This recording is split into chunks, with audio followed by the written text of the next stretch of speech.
목사님의 목회 간증을 먼저 여러분 말씀을 드리겠습니다.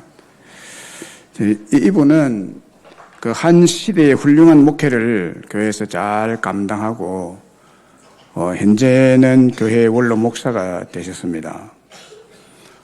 이분이 목회하던 때였으니까 아마 지금부터 한 30여 년 전의 일이라고 생각됩니다.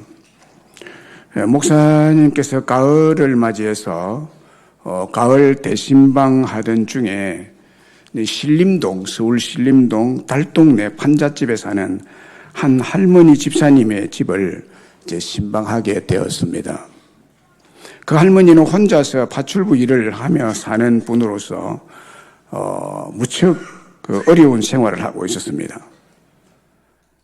당시 대부분의 집들이 연탄 때죠. 연탄을 떼고 난방을 하던 때였는데 이 할머니는 너무 가난해서 추운 겨울인데도 연탄도 살 돈이 없었어요.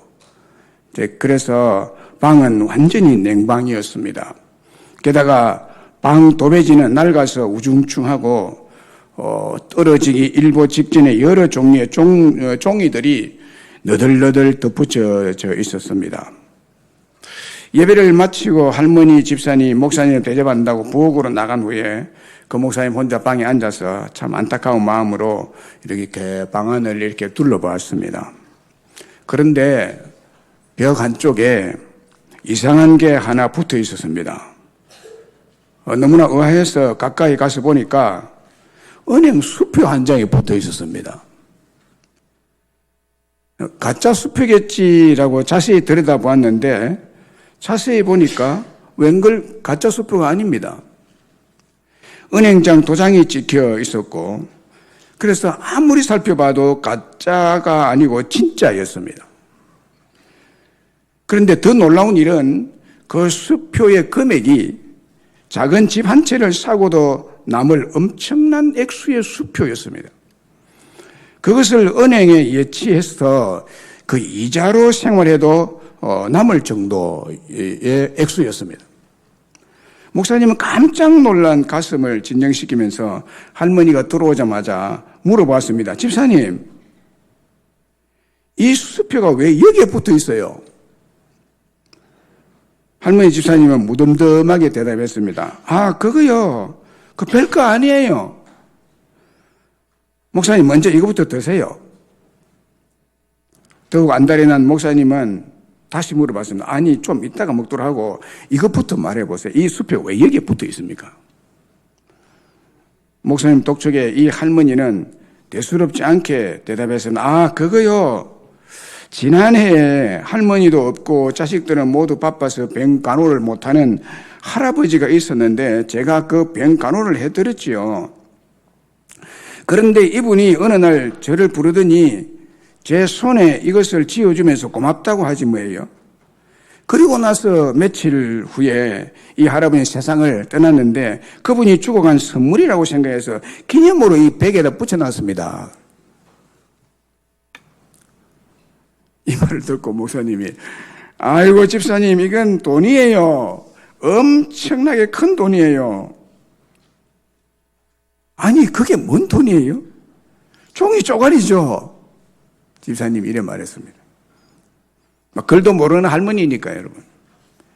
집사님 이건 수표라고 하는 건데 이걸 은행에 가져가면 큰 돈을 줘요. 이 돈으로 집도 하나 사고 은행에 예치시켜두면 집사님 노후는 걱정 안 해도 돼요 라고 했습니다. 이 말을 듣는 할머니는 깜짝 놀라서 물었습니다. 그래요? 정말이에요? 그래요. 이건 큰 돈이에요. 그래서 이 할머니는 한숨을 푹 쉬고 있었습니다. 그 할아버지는, 죽은 할아버지는 재산이 많은 분으로 돌아가시기 전에 이 할머니의 정성스러운 간호에 너무 감사해서 수표를 남겼는데 자세한 말도 없이 주다 보니까 이 할머니는 이 종이가 엄청난 가치도 있는 줄도 모르고 그냥 그 할아버지가 주고 간 거니까 기념으로 그냥 벽에다 붙여놓은 거예요. 무지한 탓이죠. 아깝죠, 그죠? 몰랐던 목사님이 안 가르쳐줬다면 큰일 날 뻔했잖아요, 그죠? 무지한 탓. 추운 겨울에도 연탄불도 피우지 못하고 매일 끼니를 걱정하며 그 약한 몸을 이끌고 힘든 파출부로 생활을 겨우 연명하고 있었던 그 할머니. 왜 그랬어요? 그렇게 엄청난 수백억의 이 수표 한 장이 그 집에 있었는데 이것도 모르고 그렇게 지냈단 말이죠. 이 종이의 가치를 몰랐기 때문입니다. 가치를 몰랐기 때문에. 그래서 부자였으나 거지처럼 살았습니다. 이 할머니 이야기는 다른 사람 이야기 아니라 바로 우리들의 이야기입니다. 바로 여러분들의 이야기, 오늘 특별히 처음 오신 여러분들의 이야기입니다. 너무나 안타까운 생활을 하고 있다 이 말이죠. 우리들도 이 부활을 알아보지 못하고 벽에 붙여놓고 혹은 땅에 묻어둔 채 한숨 짓고 고통당하며 살고 있는 실정이 아닌지 돌아보셔야 됩니다. 그런데 여러분, 이제 하나님이 여러분에게 주신 부활을 발견하게 될 것입니다. 이 목사가 알게 해 줄 테니까 잘 들어보세요. 벽에 붙여두고 또 밭에 묻힌 수백 수천억짜리 부활을 발견하듯이 환희와 감격에 여러분들이 휩쓸 줄로 믿습니다. 신실한 크리스찬이면서 마케팅 전문가인 조지 바나는 그의 책 당신의 자녀를 영적 챔피언으로 훈련시켜라 라는 책에 이렇게 말합니다. 오늘날의 영적 전쟁의 최전선은 어디냐? 영적인 전쟁이 있어요. 육적인 나라 간의 전쟁도 있지만 이 심령의 마음의 전쟁이 있단 말이에요. 그게 뭐냐? 그것의 제일 중요한 최전선이 무슨 싸움이냐는 거예요. 그게 낙태 반대 투쟁이나 동성결혼 금지법 제정 투쟁인가? 어른들은 일주일에 2시간씩 교회에 머물게 하려는 투쟁이나 매일 성경 읽기 장려 투쟁인가? 늘 접하는 인터넷, 영화, TV, 음악에 깊숙이 널려있는 온갖 쓰레기들에 대항하는 성경적 도덕성 회복 운동, 성경적 문화 전쟁이 최전선에 있는 것인가? 개인의 쾌락 유지에 필요한 지원을 계속 축적하려는 이기주의자들과 평등 분배주의자들의 구별을 하기 위한 싸움인가? 그거 아니다. 그거 아니다. 확신하건대 오늘날의 영적 전쟁의 최전선은 주 예수를 믿는 구원의 진리를 증언하고 전하는 일이 최우선의 가치로 삼는 일이다. 그렇게 된다면 우리는 더 이상 낙태, 동성애, 도박, 포르노 등의 도덕적, 영적 문제들을 갖고 씨름하는 데 시간을 투자할 필요가 없어질 것이다 라고 했습니다. 너무나 정확하고 예리한 지적이라고 생각합니다. 그렇습니다, 여러분. 메시아 예수 그리스도 그분만이 이 세상에서 최고의 가치, 최고의 보화, 최고의 행복이 되실 줄로 믿습니다. 몇 년 전 서울 지하철 강남역 부근에서 한 사람이 흐름한 차림으로 바이올린을 연주하고 있었습니다. 몇몇 사람들은 무심코 눈길을 주었지만은 누구도 그 특별한 연주에 관심을 두지 않았습니다. 연주자는 온종일 16,000원을 모금했습니다. 그런데 언론이 이 길거리 연주를 기사화했습니다. 길거리 연주자는 다름 아닌 국내외 최정상급 바이올리니스트 피호영 교수였습니다. 그는 코리안 심포니 악장을 지냈고 세계 정상급 오케스트라 멤버로 활동했고 그가 연주했던 바이올린은 세계에서 가장 비싼 명품 70억 원에 달하는 스트라디바리우스 바이올린이었습니다. 언론은 70억짜리 연주라는 제목으로 이 연주를 다루었습니다. 모든 사람이 들을 수 있도록 자유롭게 지나가는 길에서 그 위대한 연주가가 위대한 바이올린을 가지고 연주를 진행했지만 누구도 이 연주의 위대함을 알아차리지 못했다는 내용의 기사가 그 핵심 내용이었습니다. 피호영 교수님은 누군지, 그가 연주했던 바이올린이 70억 원에 달하는 스트라디바리우스인지 그 가치를 모르면 그 감동적인 소리와 연주 솜씨에 귀 기울이지 못하고 가치 없이 지나쳐 버리게 된다는 것입니다. 여러분의 인생에, 우리 인간의 인생에 우주를 뒤엎을 만한 놀라운 소식, 위대한 소식, 깜짝 놀랄 소식, 그것은 바로 천국, 예수 그리스도의 복음 소식입니다. 하지만 아직도 많은 사람들은 가치를 모르기 때문에 이 소식에 귀를 기울이지 않고 있습니다. 귀가 닫혀 있고 마음이 막혀 있습니다. 70억짜리 연주를 놓치고 수백억짜리 수표를 몰라보고 벽에 백지로 붙여놓는 이야기와 비교할 수 없는 안타까움이 저의 마음에 사무칩니다. 그렇기 때문에 가장 가치 있는 분인 여러분들에게 이 가장 가치 있는 복음을 알려드리려고, 그리고 알게 해서 믿게 하고 구원을 얻고 영생을 얻고 사망에서 생명으로 지옥에서 천국의 행복을 드리기 위해서 오늘 이 교회, 이 자리에 여러분들을 간절한 마음으로 초청하신 것입니다. 오늘 처음 오신 여러분들은 이런 놀라운 복을 받아 누리시길 바랍니다.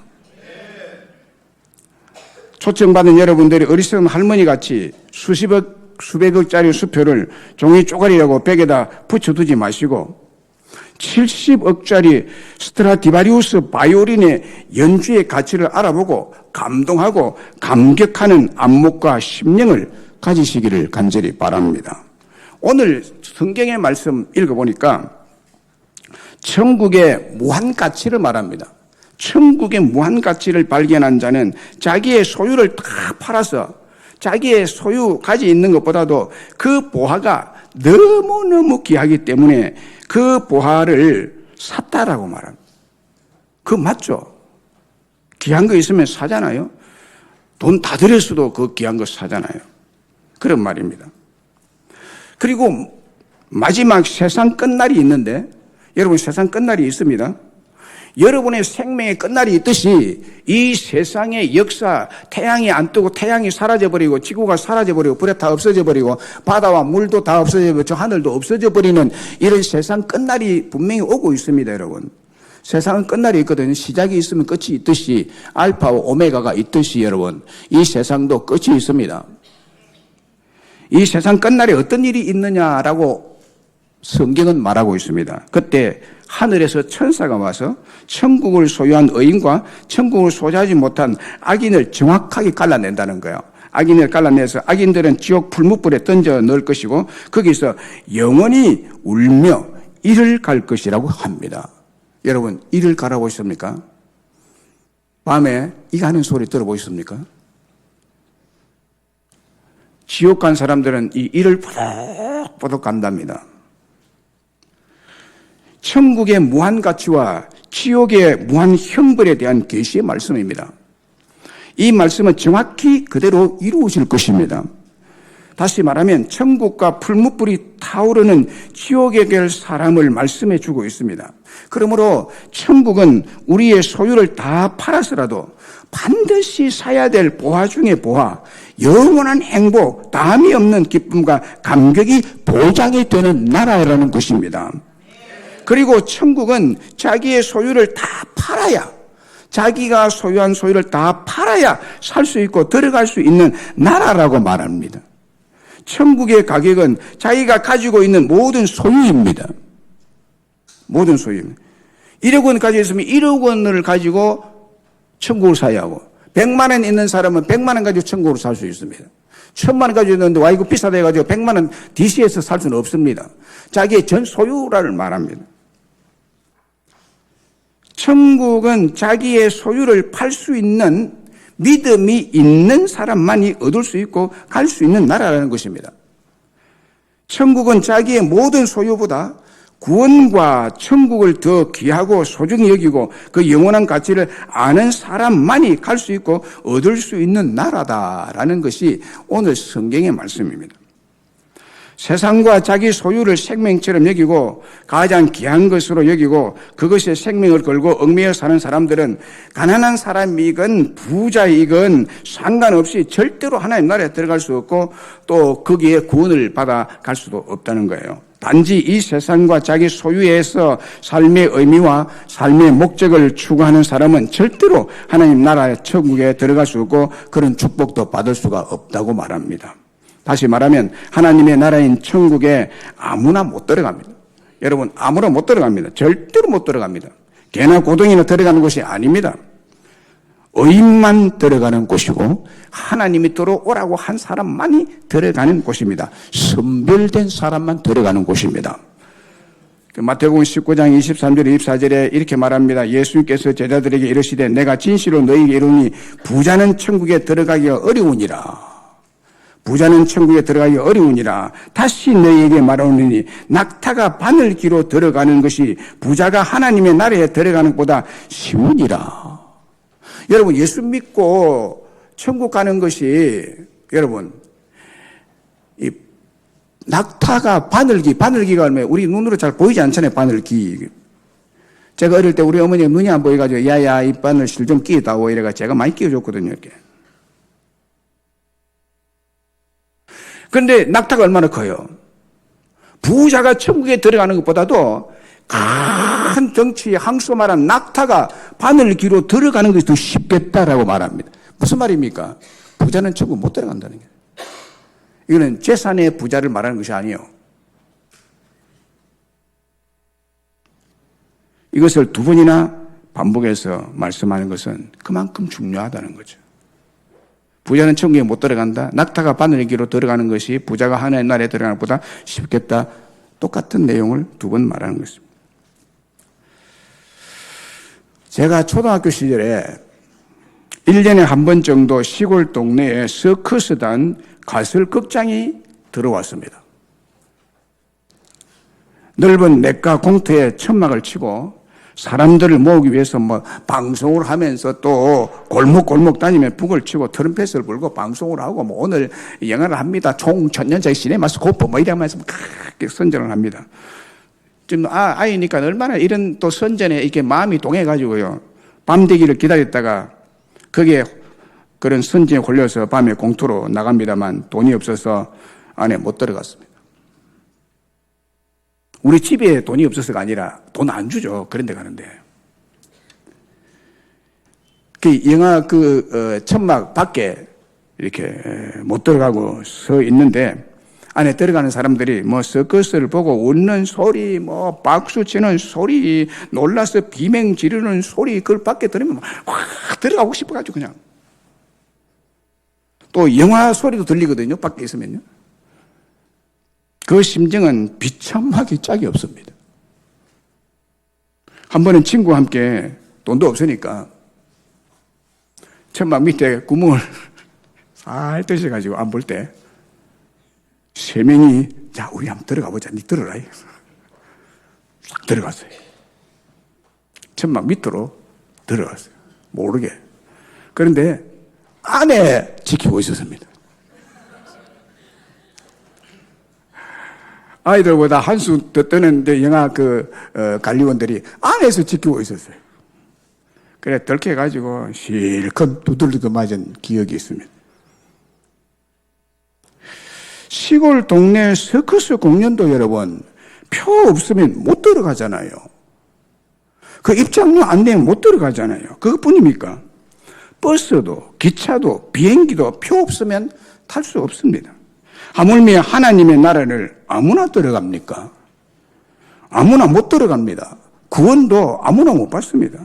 오늘 본문은 하나님 나라에 들어가는 조건을 예시해주고 있습니다. 그러면 우리는 어떻게 이 놀라운 천국의 복락을 누릴 수가 있을까요? 그것은 예수님께서, 그래서 예수님 하는 거예요. 예수님께서 보화 중에 보화인 천국을 믿음의 선물로 우리 모두에게 주십니다. 얼마나 감사한 일인지요. 오늘 본문 44절 36절에 천국은 마치 밭에 감춘 보화와 같다. 사람이 이를 발견하여 숨겨두고 기뻐해서 돌아가서 자기의 소유를 다 팔아서 그 보화를 산다. 보화 사기 위해서 밭대기 전체를 사버린단 말이에요. 밭대기 사버리면 그 밭 안에 있는 보화는 자기 것 되잖아요. 그런데 그 땅속에 묻힌 부화는 자기 전세사보다 훨씬 몇 배로 큰 가치가 나가는 부화다 이 말이죠. 그런데 밭 주인이 그걸 모르고 밭 경작하다가 그냥 팔아버린 거예요. 모르면 팔죠. 그리고 천국은 마치 좋은 진주를 구하는 장사와 같으니 극히 값진 진주 하나를 발견하면 가서 자기의 소유를 다 팔아서 그 진주를 사느니라. 비싼 걸 사놓으면 나중에 팔 때 배로 더 받고 팔 수가 있으니까 그렇게 한다는 거예요. 예수님의 이 비유에서 천국을 감추인 보물과 같고 극히 값진 진주에 비유하고 있습니다. 알아들으라고 그래요. 천국을 진주에 비유하겠습니까마는 세상에 있는 보화와 비교하겠습니까? 비교가 안 되죠. 그러나 말하자면 그렇다는 거예요. 이해를 하도록 하기 위해서. 말하자면 그렇다는 거예요.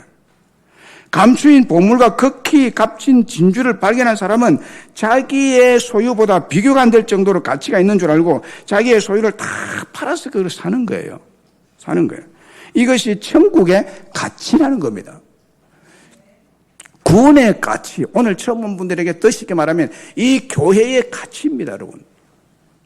그런데 우리 인간이 자기가 소유한 물질을 다 팔아도 천국을 절대로 살 수 없습니다.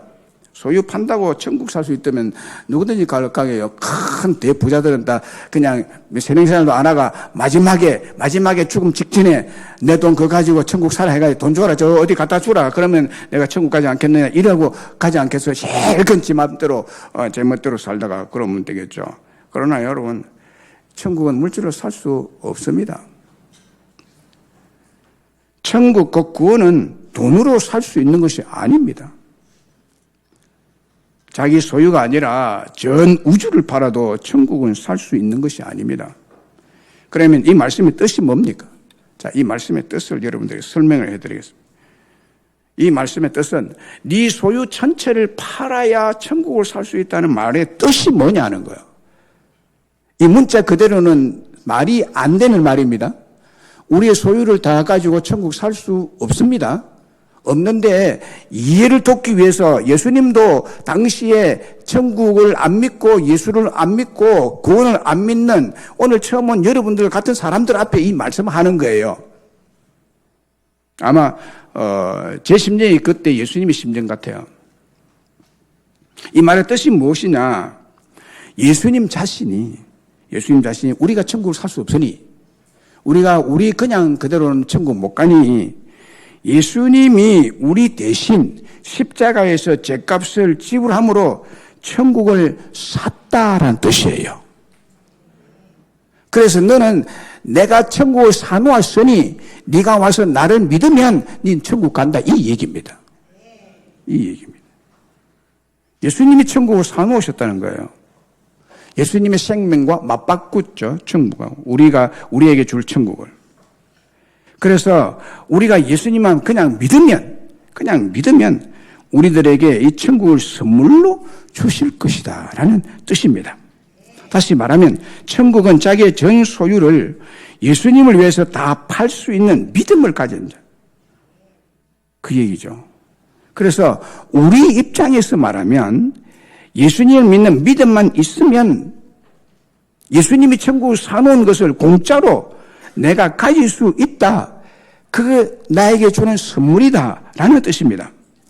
그래서 우리 모두 예수 믿는 우리 모두는 교회를 주일마다 잘 다니고 여기에 교회에 와서 예배 드리는 자들은 하나님 앞에 천국을 선물로 받은 자들이기 때문에 너무너무 감사해서 월요일부터 토요일까지 열심히 감사해서 살다가 너무 감사해서 하루는 하나님 앞에 감사 예배를 드리지 해야 되지 않느냐 해서 예수 믿는 사람들은, 예수쟁이는 교회에 와서 주일마다 예배를 드리는 거예요. 천국은 자기의 모든 물질적 소유보다도 천국을 더 소중히 여기고 그 가치를 알고 믿는 사람에게 선물로 주시는 하나님의 나라입니다. 하나님의 나라. 구원은 천국을 얻는 것이고 천국은 주 예수님을 믿는 믿음으로 사는 것이라고 말합니다. 여러분, 오늘 날씨가 참 좋아졌죠. 비가 내리는 것이 다 없어지고, 그죠? 날씨 참 가을에 청명한 하늘을 보고 오셨죠? 햇빛이 쫙 쬐고, 여러분. 저 푸른 하늘, 눈에 보이는 푸른 하늘, 저 위에 천국이 있습니다. 사람이 죽으면 육신은 땅으로 돌아가고 우리 영혼, 여러분의 정신, 영혼은 이렇게 육신과 분리됩니다. 사람이 딱 숨을 거두는 순간에 우리의 영혼을 지배하고 우리 육신을 지배하고 있던 영혼이 빠져나옵니다. 빠져나와서 예수를 안 믿고 있었던 사람은 죄 사함을 받지 않았기 때문에 뭐 석가, 공자, 맹자 할 것 없어요. 아니에요. 예수만이 우리의 죄를 사해 주시는 분이거든요. 왜냐하면 그분은 하나님이시니까. 그래서 예수 안 믿는 자는 마귀가 와서 바로 가로채서 지옥으로 끌고 와서 불구덩이에 집어넣어버려요. 그러나 예수 믿는 사람은 마귀가 접근 못합니다. 왜냐하면 하나님의 소유이기 때문에 하나님이 와서 그 영혼을 천국으로 인도갑니다. 그 천국 곧 삼층하늘입니다. 삼층하늘인데 이 우주가 청이 삼층으로 되어 있는 세 겹으로 되어 있습니다. 이 한 겹이 얼마나 높은지 우리는 상상을 못합니다. 그래서 세 번째 하늘이 천국인데 저 푸른 하늘을 지나서 우리가 가게 되는 거예요. 그게 천국입니다, 여러분. 천국이 있나라고 하는데 저 보세요. 하늘 보세요. 하늘이 천국 아닙니까? 천당이라고 말하는 거거든요. 미국에서 가장 넓은 주는 알래스카 주입니다. 러시아와 바로 인접해 있는 알래스카 주. 알래스카 주가 있고 가운데 캐나다가 있고 밑에 미국이 있죠. 그 알래스카 주가 제일 큰 주인데요. 미국 본토의 5분의 1에 해당합니다. 우리 한반도의 7배, 남한 38선 이하의 남한의 15배에 이르는 광활한 땅입니다. 주민은 65만 명 정도 삽니다. 거기에 금, 석유, 천연 자원이 아주 풍부하게 묻혀 있을 뿐만 아니라 미국의 전략적 요충지입니다. 그 러시아를 견제하는 군사시설이 거기에 밀집되어 있습니다. 바로 이웃에 있으니까. 미국은 이 땅을 1867년, 좀 오래됐죠.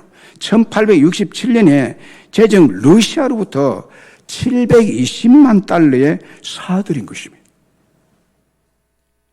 1에이커당 2센트를 주고 샀습니다. 1에이커가 얼마나 되느냐? 1200평쯤 됩니다. 1200평을 2센트 샀는데 2센트는 우리 한국 돈으로 얼마냐? 260원입니다. 1달러가 1300 정도 되니까 2센트는 130원 정도 되잖아요. 10분의 1이니까. 약 1200평을 알래스카 저 땅 말입니다. 1200평당 260원 주고 샀다 이 말이에요. 그 무렵에 미국의 여론은 알래스카 매입을 하는데 부정적이었습니다. 하지만 당시에 국무장관이었던 윌리엄 시월드가 국무장관이었는데 그분이 거기서 살려고 했습니다. 그러면서 이렇게 연설을 했습니다. 여러분, 나는 저 눈 덮인 알래스카를 바라보고 그 땅을 사자는 것이 아닙니다. 나는 그 안에 그 땅 밑에 감추어진 무한한 보고가 묻힌 가치를 바라보고 사자는 것입니다. 여러분, 나는 우리 세대를 위해서 그 땅을 사자는 것이 아닙니다. 다음 세대를 위해서 그 땅을 사자는 것입니다. 라고 외치면서 미국 국민들과 의원들을 설득시켰습니다. 그 결과 알래스카 매입 문제는 상원에서 겨우 한 표 차이로 통과돼 버렸습니다. 사자는 쪽으로. 이 땅을 산 이후에 시워드는 생전에 줄곧 알래스카 때문에 많이 시달렸다고 합니다. 사람들은 이 알래스카를 가리켜서 시워드의 아이스박스라면서 아주 비아냥거렸습니다. 바보짓을 했다 이 말이에요. 그래서 이 시워드는 미국 국민들의 비난에 많이 시달렸습니다. 반면에 러시아는 쓸모없는 땅을 비싼 값에 잘 팔았다고 협상단들에게 보너스까지 지급했습니다. 그러나 이 땅을 매입한 후 불과 30년 뒤에 금광이 발견이 됩니다. 노다지가 쏟아졌습니다. 그리고 20세기에 들어서 엄청난 석유의 매장 사실까지 밝혀지면서 알래스카는 미국에서 가장 가치 있는 보물이 됩니다. 지금 미국인들은 시워드 국무장관의 해안을 높이 평가하면서 칭송하고 있습니다. 당시는 그 가치를 잘 몰랐지만 시간이 지나면 이렇게 선명하게 그 가치가 드러나는 것들이 참 많습니다. 그 중에 대표적인 것이 여러분들이 몰랐던 주 예수를 믿는 구원 진리입니다. 주 예수를 믿는 구원의 진리의 가치는 알래스카와 비교할 수 없는 땅과 하늘의 차이입니다. 지옥과 천국의 차이만큼이나 엄청난 가치의 보물입니다.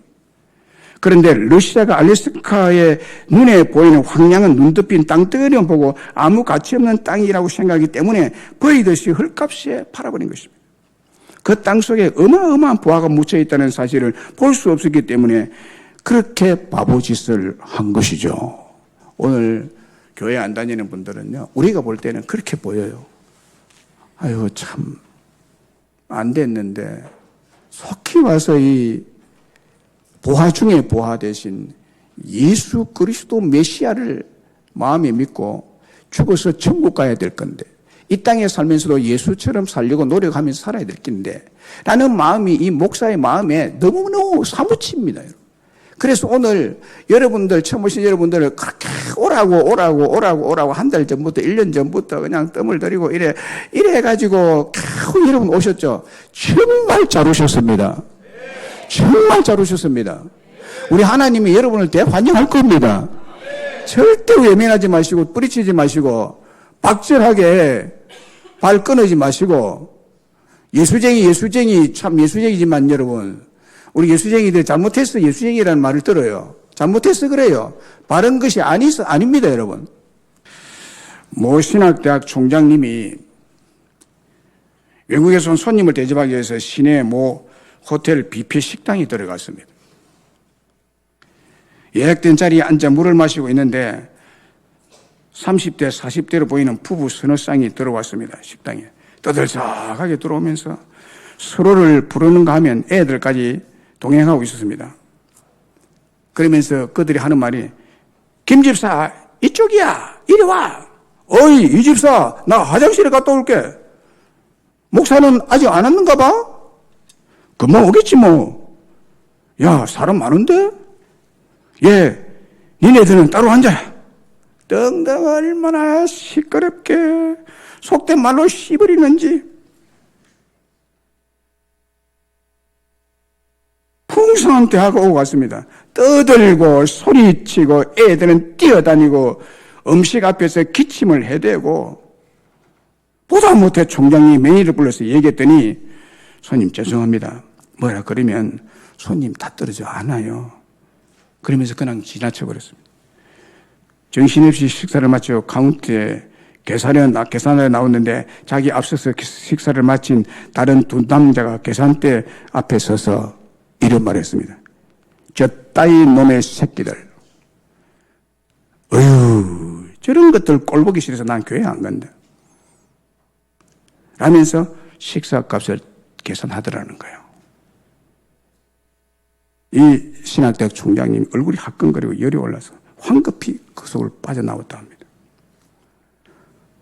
여러분, 예수쟁이라는 이건 좋은 말이 아니거든요. 비난의 말이잖아요. 예수쟁이, 진짜 예수쟁이 아니니까 그런 비난을 받는 거예요. 그러나 여러분, 그게 진짜가 아닙니다. 비난받는 예수쟁이는 예수쟁이 아니에요. 여러분들이 비난하는 그런 정도의 교회가 아닙니다. 예수 믿는 것은 그런 정도 아니에요. 이게 막 떠드는 이런 사람들 때문에, 저 예수쟁이 저놈들 때문에, 저 새끼들 때문에 교회 가기 싫다, 이런 말을 듣게 되는 거거든요. 그러나 여러분, 교회에 오셔야 됩니다. 천국을 소유하셔야 됩니다. 천국은 우리는 분명히 있습니다. 지옥도 분명히 있습니다. 다른 종교는 못 갑니다. 왜냐하면 죄 사함이 없기 때문이에요. 기독교는 죄 사함의 종교입니다. 죄가 사함을 받아야 됩니다. 죄 사함은 예수를 믿어야 사함을 받을 수 있습니다. 어느 누구도 죄를 사해 줄 수 있는 권세를 가진 분이 없습니다.